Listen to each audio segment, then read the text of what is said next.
Which veteran linebacker could the Cowboys sign in free agency now that the NFL draft is over? All that and more in this episode of the Locked On Cowboys podcast. You are Locked On Cowboys, your daily Dallas Cowboys podcast.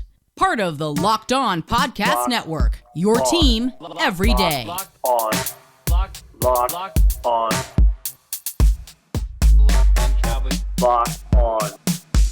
Cowboys. Welcome back to the Locked On Cowboys podcast, part of the Locked On Podcast Network. Thank you for tuning in. Thank you for making us your first listen of the day. We are free and available on all platforms. I am Marcus Mosher. You can follow me on Twitter at Marcus_Mosher. He is Landon McCool. Check him out on Twitter at McCoolBCB. Landon, how you doing today, sir? Doing well. I am on pins and needles waiting for the schedule release to drop. And I did notice that at least one of the schedule leaking Twitter accounts has revealed itself as being false. So that was a nice little egg on the face of everybody that was following along closely to the schedule. Yeah, it was the Steeler fan too that did it, which explains a lot, I think. But tonight is the NFL schedule release. We're actually going to post the show pretty quickly after that wraps up, so be on the lookout for that in your podcast feeds. Also on YouTube, it'll be out pretty quickly after the NFL schedule gets announced. Are you excited for all of the videos that we're going to get from the social media teams? I do like this. I mean, honestly, the social media videos are the only part that's worth looking forward to. I like the Amari Cooper ASMR one. That one was so good. I miss it. Yeah, I just, I think that this is the opportunity for the social media teams to shine. Really. Do you think here's my prediction. We'll get a Wordle announcement. Oh yeah. Right. That's the hotness this year. So of course it'll be some team is going to do a Wordle one. Sure. We'll see. All right, let's get to your guys' Twitter questions. We haven't done this in a while as we've been doing some UDFA breakdowns, but a lot of people, and I can tell you why, want to know about Anthony Barr for the Cowboys. So Bill Barnwell at ESPN, he predicted 10 free agents that could potentially sign with teams over the next couple of weeks. And he predicted Anthony Barr to sign with the Cowboys. And the reasoning makes sense, right? They have somebody in Micah Parsons that kind of does a lot of the same things. Why not get a former Pro Bowler, pair him with George Edwards, who worked with Barr before? Is this something you would be interested in, Landon? Yeah, I mean, I guess it depends on the price. I'm not looking to spend a lot of money on Anthony Barr at this point. It'd probably be close to veteran minimum, I would have to assume. Yeah, if that's the case, then maybe so. I mean, I just there isn't a huge need. I do think you probably need one more linebacker, right? Somebody to kind of just come in and take some snaps, especially early in the season. Barr seems a little bit too name-ish for the guy we were considering, but maybe not. Maybe you bring him in and, he can do a couple different things from you. Maybe he can kind of provide a little bit of pass rush, though, frankly, you're kind of running out of numbers at this point for guys that can rush the passer. You can never have too many of those guys. You can always find spots. I guess, but you are seriously running out of rooms at the end at this point. Yeah. But he would be a good guy, though, to have for the first couple of weeks of the season, assuming Jabril Cox maybe is not quite ready, or if you just don't want to have to, force him into action. I can see it. I mean, Barr's played a million snaps over the last 6 or 7 years. I do think, like I said, that they need one more linebacker.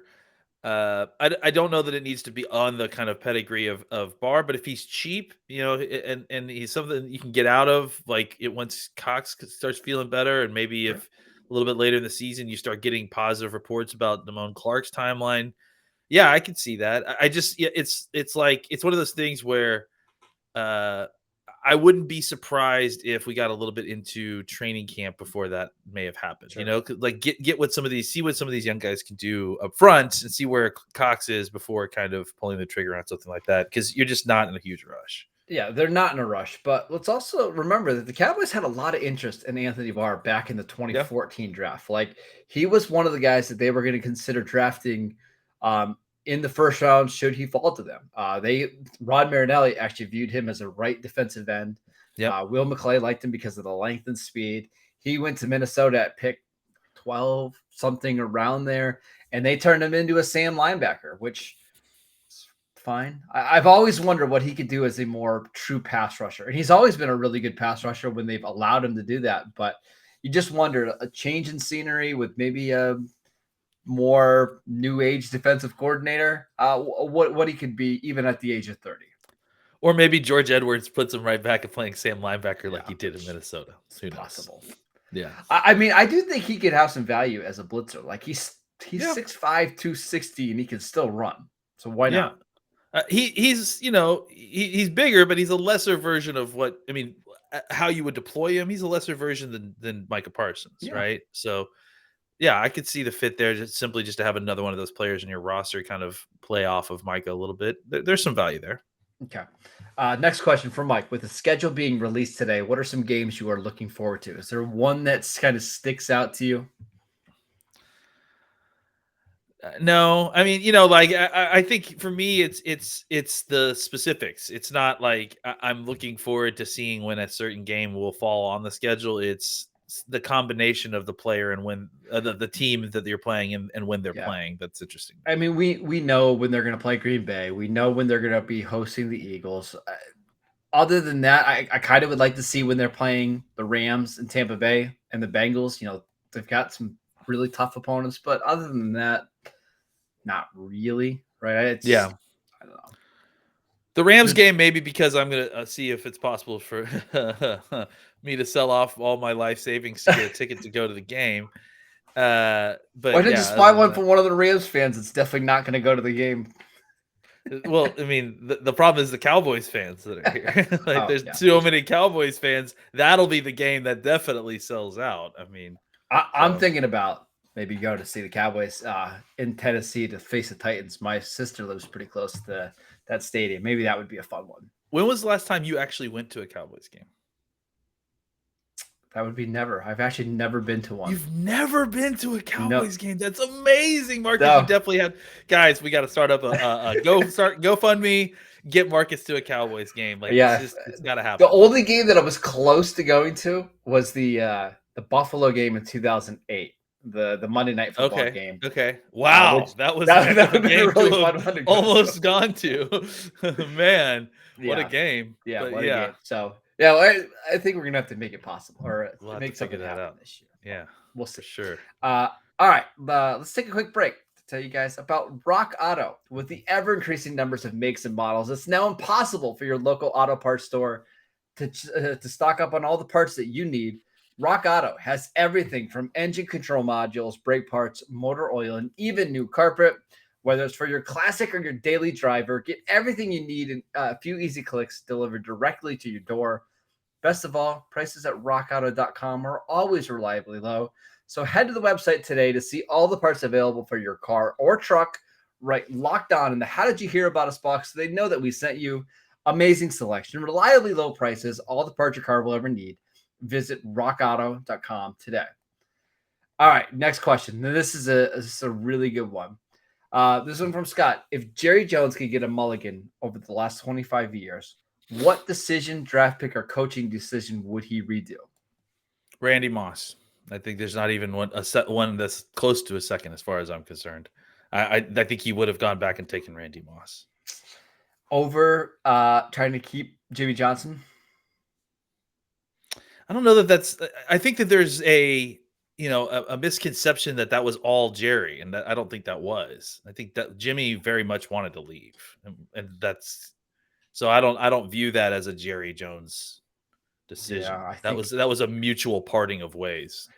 Okay, I don't disagree with you on the Randy Moss one. Do you think he has any regrets about letting Sean Payton leave?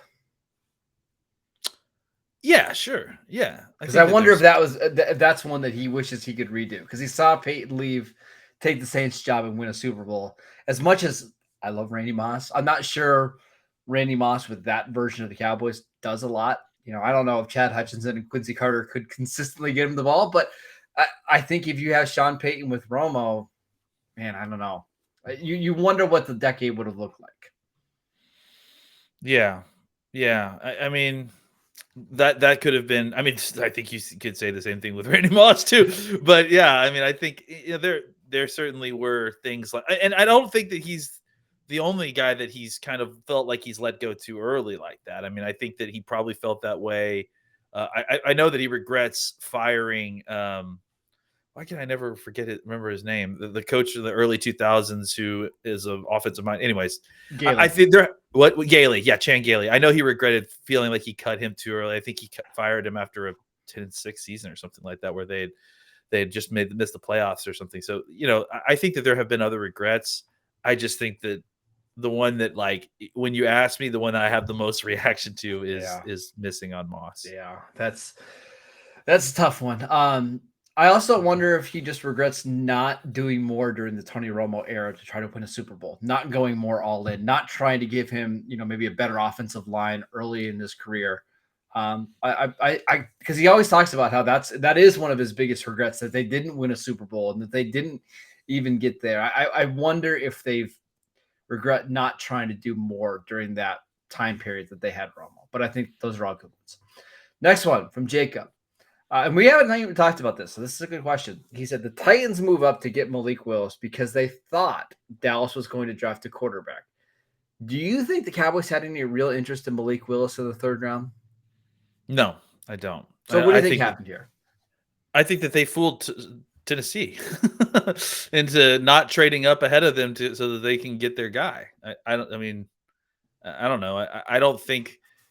I have a hard. That was the first and the only time we heard anything about the Cowboys and Malik Willis. So now I will say Mike McCarthy does have a track record of drafting quarterbacks in the second, third, fourth round pretty frequently, even when you have an established veteran quarterback. However, we heard nothing during the entire draft process that they like Malik Willis. Yeah, I mean, not even a little bit. Like, I mean, I feel like something would have come out. I mean, look, again, the more we do this, the more I'm starting to know that maybe we shouldn't be trusting all of these voices that we're hearing. Like, because we also didn't hear anything about Jalen Tolbert. And we didn't hear, but they clearly didn't just like pick him willy-nilly. They really liked him, And well, what's funny is we hear sometimes one way or the other. Like at what point did we kind of know Sam Williams was the guy they were zeroing in on in the second round? Like, was that March? But that was because, I mean, like, again, that's because of our own investigation, not necessarily our own investigation, but evidence that's not. I mean, you could actually see. Yeah, Dan Quinn working him out, and Dan Quinn showed up at Ole Miss and was working them out. Like all it took was somebody seeing Dan Quinn being at Sam Williams' workout to kind of figure that out. The rest of it we kind of have relied on, inside sources and whispers. But as I've been saying for years now, the Cowboys know that we all listen to that stuff, and they feed those guys only what they want them to know. So I think that there is a chance that I guess that this could have happened behind closed doors. I just don't. First of all, funny? I don't buy it for Willis because Willis isn't that good of a quarterback. I think he was drafted appropriately. And I think this whole offseason of everyone talking about the quarterbacks being like this, I mean, we predicted it from the front, right? Yeah. There were no first round quarterbacks in this draft class. They all got artificially pushed up in the draft process. The difference is that they didn't get drafted that way this year. They didn't get drafted with that artificial push-up. They got drafted appropriately. So I have a hard time believing that the Cowboys were like that. I mean, like that level of interested in Malik Willis, especially with with Dak on the contract the way it is. You were only going to get him for like what, 2 years when you didn't have Dak under contract? Like that doesn't even make any sense. Like if you're going to draft a quarterback to replace Dak, then have the balls to do it in the first round. So at least you get the fifth year option there and you get extra years. I don't know. It didn't make any sense. Yeah, it didn't make any sense. And frankly, I don't think Willis is the type of quarterback that Mike McCarthy is looking for anyways. No, I think, I think like if Desmond Ridder was that guy in the third round, I think maybe we're having a little bit of a different conversation, but I just don't think Malik Willis is the kind of quarterback they're looking for. I will say, I think and we have a better idea of who the Cowboys are targeting in the early rounds, partly because of what we're hearing, but also because of what we see at pro days and all that kind of stuff. It seems like the Cowboys are way more secretive of who they like in the third and fourth round. Like those are the ranges where they might not bring in a guy for a visit like Jalen Tolbert because they don't want people to know their interest, right? I don't think Michael Gallup was a 30 visit when they drafted him. I kind of wonder Osa. I don't think Osa was a guy that they had much pre-draft contact with. I kind of think they're more protective of those guys than they are the first round guys because I think everybody around the league kind of knows where everybody's going in round one.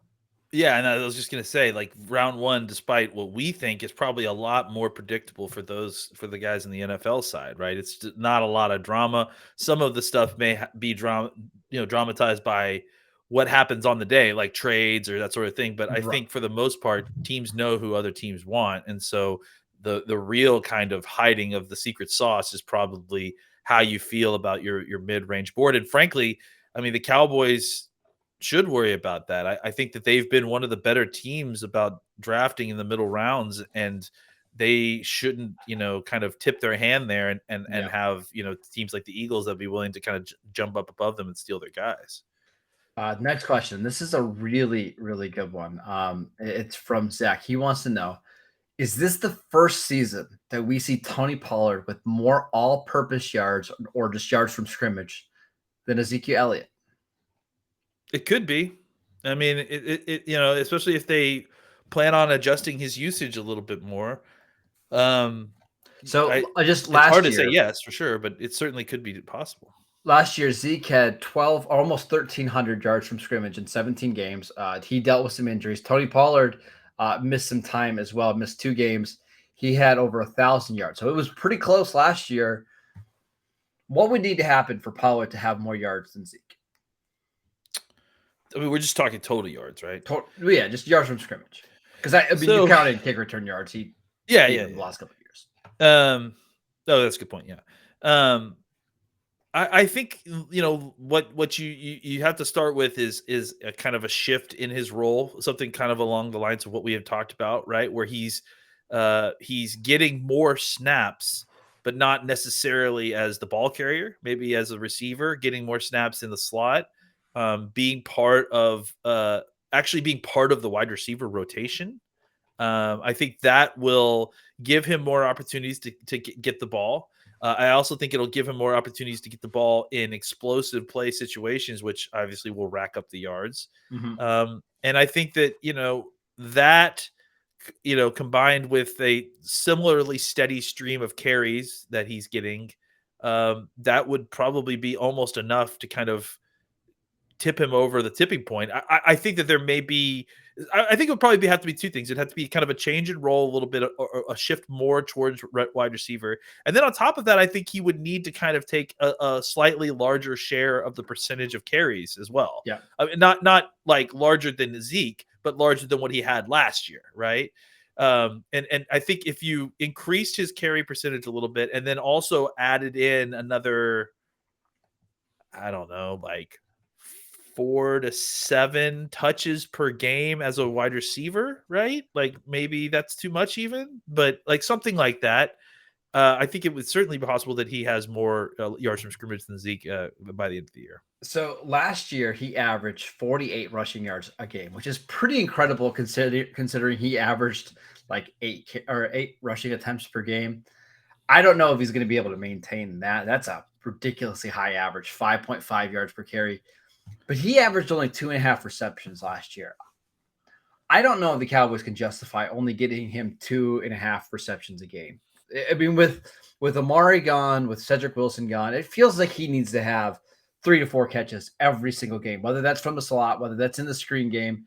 They've got to find more ways to get him the ball than having him just touch the ball like 10.5 times a game like we saw last year.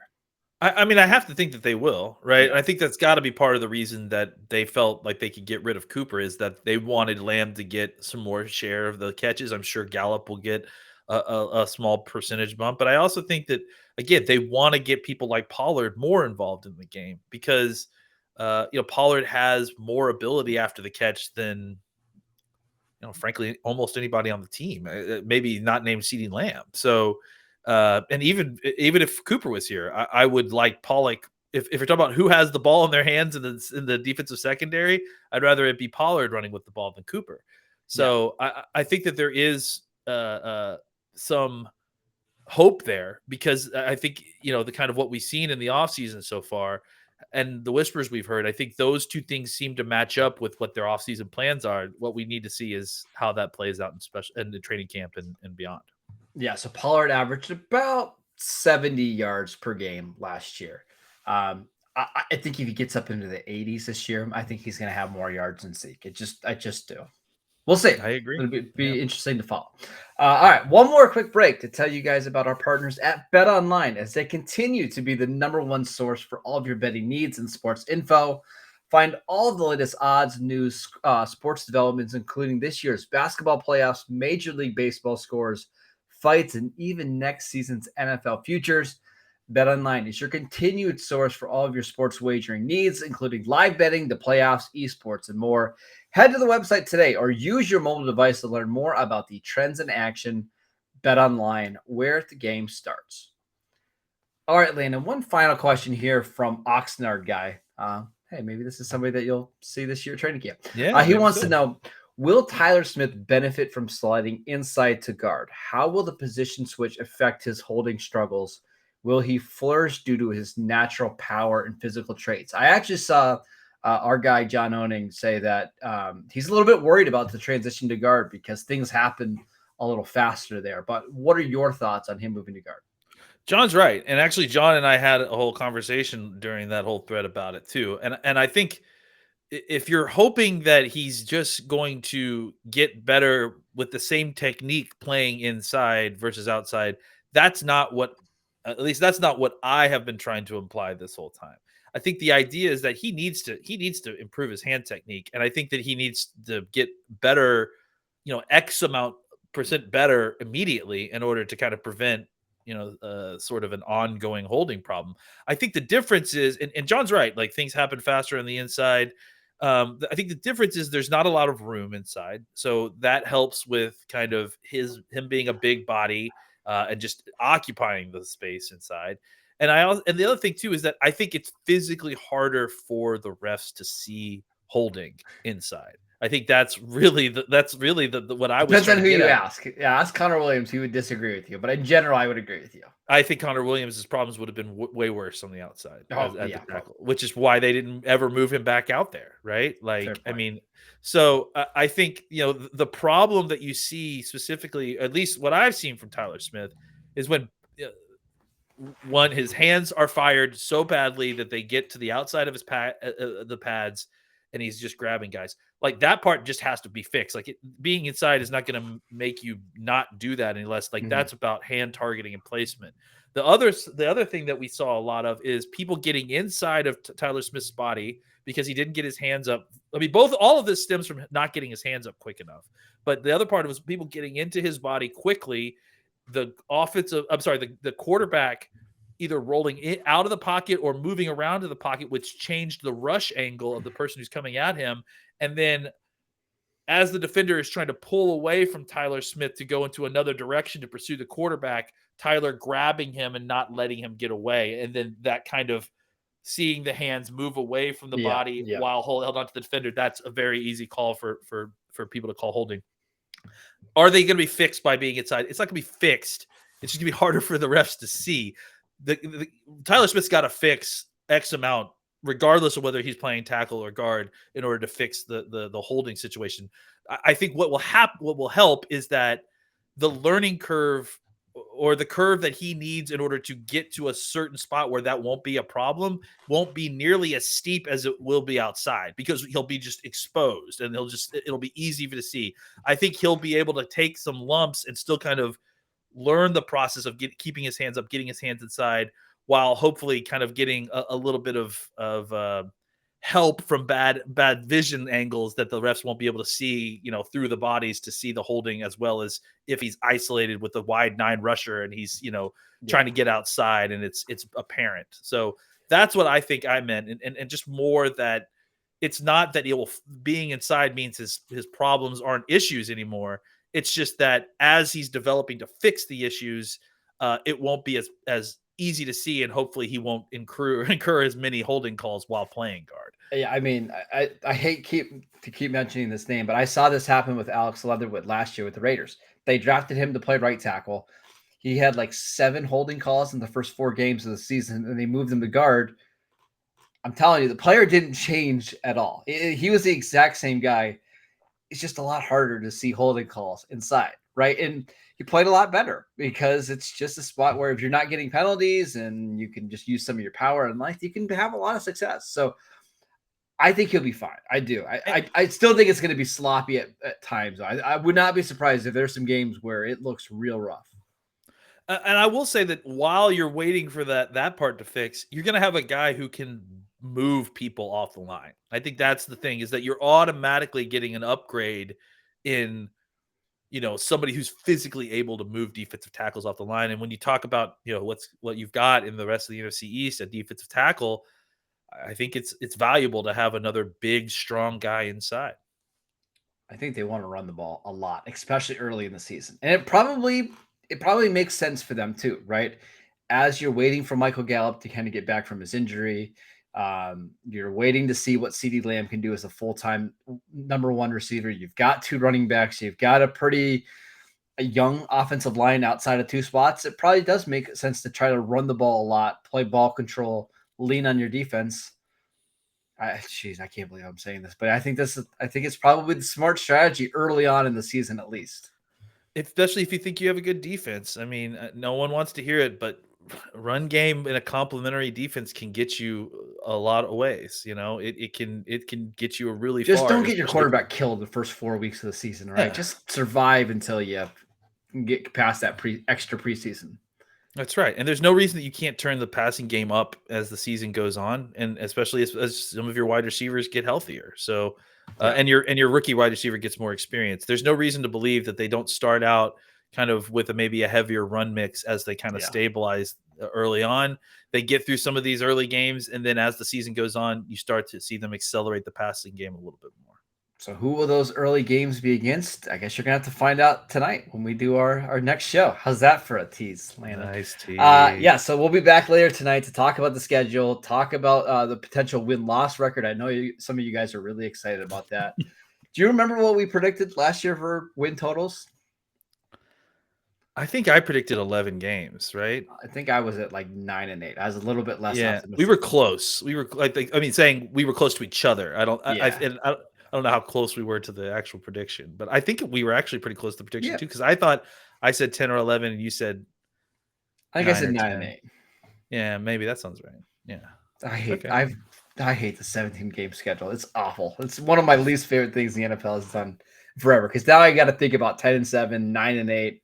All of that kind of garbage. But all right, make sure you guys are following the podcast wherever you follow the podcast. You can check us out on YouTube. You can follow the show on Twitter at Locked On Cowboys. You can follow Landon at McCoolBCB. I am at Marcus _Mosher.